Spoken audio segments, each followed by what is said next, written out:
This retirement strategy will blow up your wealth, and it only takes three assets to get started. But don't take my word for it. This statement is backed by a study from Chris Belomo, the leading retirement expert at one of America's top accounting firms, Ernst& Young. But what is this ideal portfolio and how can you incorporate it into your plan? Well, that's exactly what I'm here to share today. By the end of this video, you'll etch into your memory the three must have assets you need to retire, what percentage of your money you should put into each one, and the steps you can take to get this plan into motion as soon as possible. But unfortunately, I have to begin with some bad news. Of the three assets you need to maximize your wealth, you probably only have one. That's because most financial advisors only think about managing your assets to maximize their fees or commissions. It's also much easier to specialize in just one asset class. So instead of gaining a broad knowledge of the entire financial landscape, they hone in on this one single thing. And you have to pay the price for it with a suboptimal portfolio. But if you haven't guessed already, I'm talking about equities, or more specifically, stocks. Stocks are your bread and butter case of high risk, high reward. If you play your cards right by buying low and selling high, you might be as rich as Warren Buffett and his $158 million net worth. But the reality is, most of us play a safer, more passive approach, and the assumptions in Chris Belomo's study reflect this. It assumes you're maxing out your 401k and IRA before putting whatever's left into a taxable account like an index fund. That means you're hoping for 8% returns on average, and you can join my newsletter linked in the description to learn about wealth building strategies that outperform 8% averages. However, I always like to remind my clients that human beings don't live on an average. We live in the present. Imagine a recession hits the same year you plan to retire. If stocks are the only assets you have, you might be forced to delay retirement until the market recovers, whenever that might happen. So that's why the second asset needs a way to guarantee cash flow even when the S&P 500 is in the red. And this is something that baseball legend Babe Ruth experienced firsthand. You see, Ruth reached his peak in the mid 1920s. The American economy was booming and every contemporary luxury was at his fingertips. But then the Great Depression hit, and the stock market didn't just go down, it plummeted into an abyss. At one point, the Dow Jones lost 90% of its value from its 1929 high. What's worth, athletes have to retire earlier than the rest of us. Babe Ruth had to leave baseball in 1935 at just 40 years old. That was right in the middle of the Great Depression. So you might guess he had it rough, but actually, no. The moment he retired, Ruth started getting guaranteed lifetime income payments of $70,000 a year. Adjusted for inflation, that's over $380,000 annually. When most Americans were out of work and standing in lines for crumbs of bread, Ruth was still living the good life. What was his secret? Well, before all the economic turmoil started, Ruth had a buddy who encouraged him to put some of his salary into an annuity. Now, the easiest way to describe an annuity is that it works like a pension. When you fund an annuity through a life insurance company, your money gets locked away until you retire. But the real magic happens when you leave your career behind, because that's when the life insurance company will send you a check every single month for the rest of your life. That's a pretty good deal if you ask me. But our portfolio still has a downside. You see, retirement isn't just about cash flow, it's also about legacy, but most people completely miss this. And that's exactly why 70% of affluent families lose their wealth by the second generation.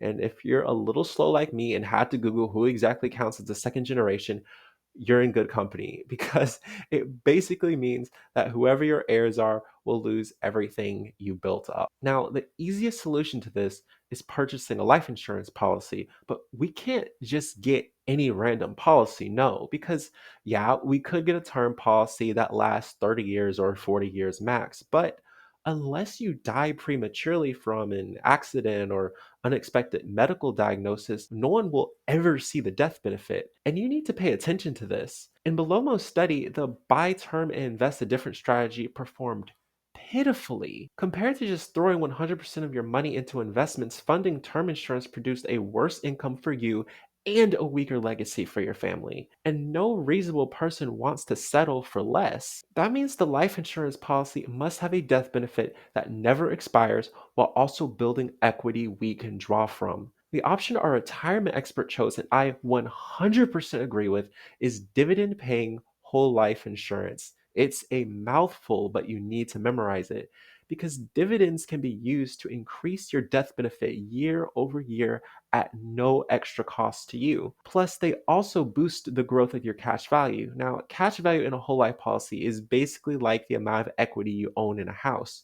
So, dividends are basically letting your death benefit appreciate over time while also building equity without making extra payments. But most insurers out there do not pay dividends. If you get a vanilla whole life policy, you'll miss out on all these boosts to your returns. However, there is one more benefit of whole life that you need to know because remember how we lamented earlier that the downside of stocks is market risk? Well, the cash value in whole life doesn't decrease. In fact, it only ever increases year over year.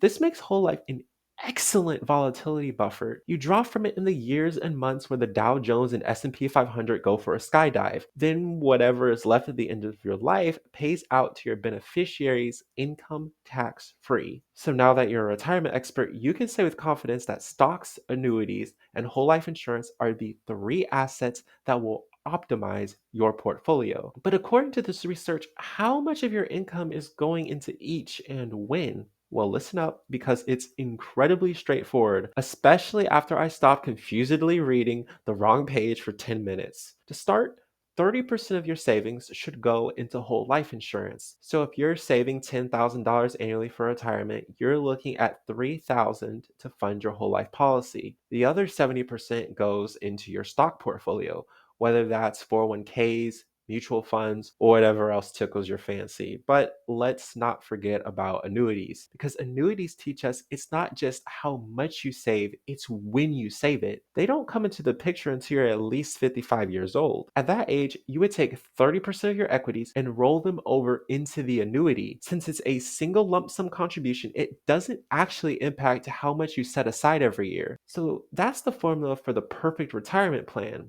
Or is it? Sure, you can list off the assets by now, and you know how to distribute your savings into them, but do you really want to settle for basic knowledge when advanced tactics are right at your fingertips?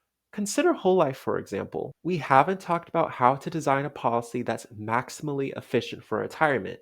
Dividends are just the start. But which whole life insurance company is right for you? How can you fund a policy with pre tax dollars instead of after tax income? Do you have debt payments that are going to complicate contributing to a policy? And what are you even supposed to do if your health isn't the best and you don't qualify? If you're asking yourself these questions, you're ahead of the game because a strategic thinker is always on the verge of achieving a new financial breakthrough.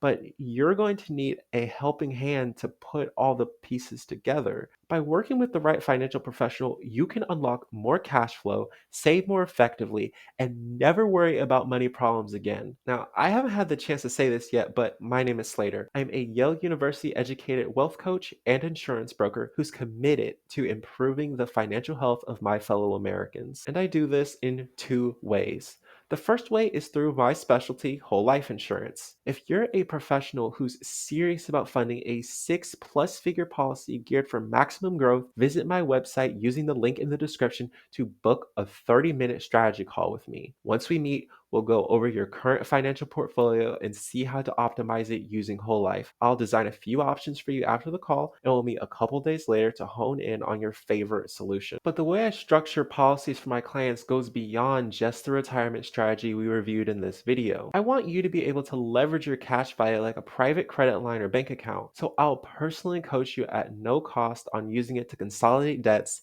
scale a business, fund investments, and so much more. But maybe you have personal finance issues that need to be corrected before going all in on retirement planning, or you just don't qualify health wise for life insurance. And that's perfectly okay. I completely get that.